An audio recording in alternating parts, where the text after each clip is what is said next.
वडसर विधानसभा क्षेत्र में पहुंचे नेता प्रतिपक्ष मुकेश अग्निहोत्री ने भी मुख्यमंत्री जयराम ठाकुर पर जमकर निशाना साधा है। उन्होंने सीएम जयराम ठाकुर को प्रदेश का पहला सबसे अधिक कर्जा लेने वाला मुख्यमंत्री कहा।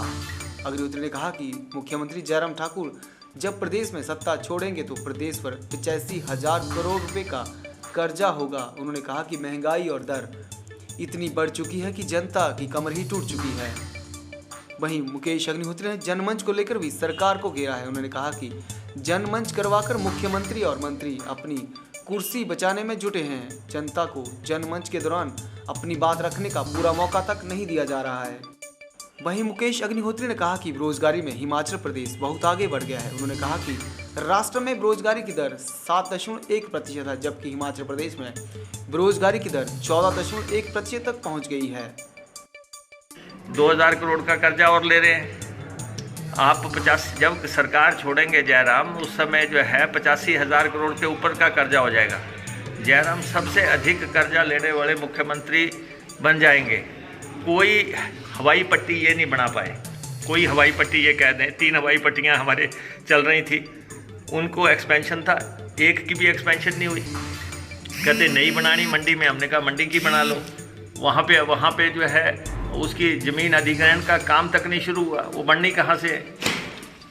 हर चीज़ के लिए 5 साल मिलते हैं, उस समय सीमा के अंदर काम करना होता है।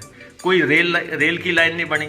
यहाँ कहते थे ऊना से हमीरपुर रेल आएगी, और हम तो देखते हुए आए यहाँ पे किसी तरफ कोई पटड़ी कहीं पड़ी तो नहीं है कहीं को कोई ना कोई रेल लाइन है, ना कोई हवाई पट्टी है, ना नेशनल हाईवे। कहते थे 65,000 करोड़ के नेशनल हाईवे बनाएंगे। एक भी नेशनल हाईवे जो है आपका सैंक्शन नहीं हुआ। 4 साल सरकार के हो गए। देखिए, जनमंच अब मंत्रियों के जो है गुस्सा निकालने का, भड़ास निकालने का एक मंच बन के रह गया है, और इसमें प्री कंडीशंस लगा दी गई हैं कि आप उसमें जाके कोई नौकरी की मांग नहीं करेगा, कोई पानी की मांग नहीं करेगा, कोई बेरोजगारी का मसला नहीं उठाएगा। तो जो और अगर जब आप किसी भी योजना में इस ढंग के किंतु परंतु लगाते हैं तो उसका मुख्य उद्देश्य ही भटक जाता है। तो इसलिए जो इनको अभी झटका लगा 4-0 का, जो चारों खाने चित हुए, उसके बाद अपने को पुनर्स्थापित करने के लिए इन्होंने जनमंच को दोबारा शुरू करने का प्रयास किया है। और आप देख रहे हैं कि जनमंच में बोलने नहीं दिया जा रहा है, माइक बंद किए जा रहे हैं, और कहीं पे डांट डपट की जा रही है। तो दफ्तरों में काम ठप कर दिए जाते हैं जनमंच के आसपास, और ये कहा जाता है कि जो भी कुछ उठाना है महीना भर वो इकट्ठा किया जाएगा, और जब कोई मंत्री आएगा तभी बात होगी।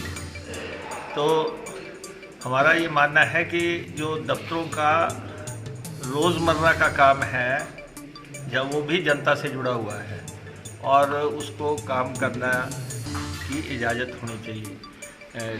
अन्यथा जो है भारतीय जनता पार्टी का विश्वास जो है अब डगमगा गया है, और इन सब की निगाहें दिल्ली की ओर लगी हुई है, और सुरक्षा के आलम में मुख्यमंत्री सारे प्रदेश में भागे हुए हैं, और इसी ढंग से मंत्री लोग भी अपने भविष्य की बाट जो रहे हैं, इंतज़ार कर रहे हैं कि आखिर क्या होगा।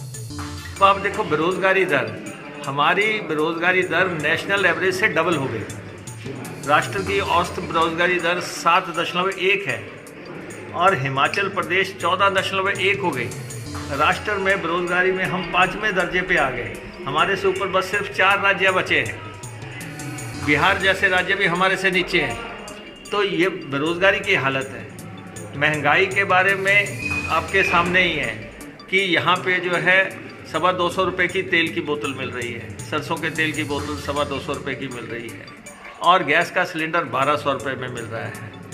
और ये पहले तो मुख्यमंत्री जी मानते ही नहीं थे कि महंगाई भी कोई चीज़ है। जब पेट्रोल 106 रुपये बिक रहा था, डीजल जो है 100 रुपये से ऊपर पार कर गया, तो मुख्यमंत्री जी तो मानने को तैयार नहीं थे कि प्रदेश में महंगाई है।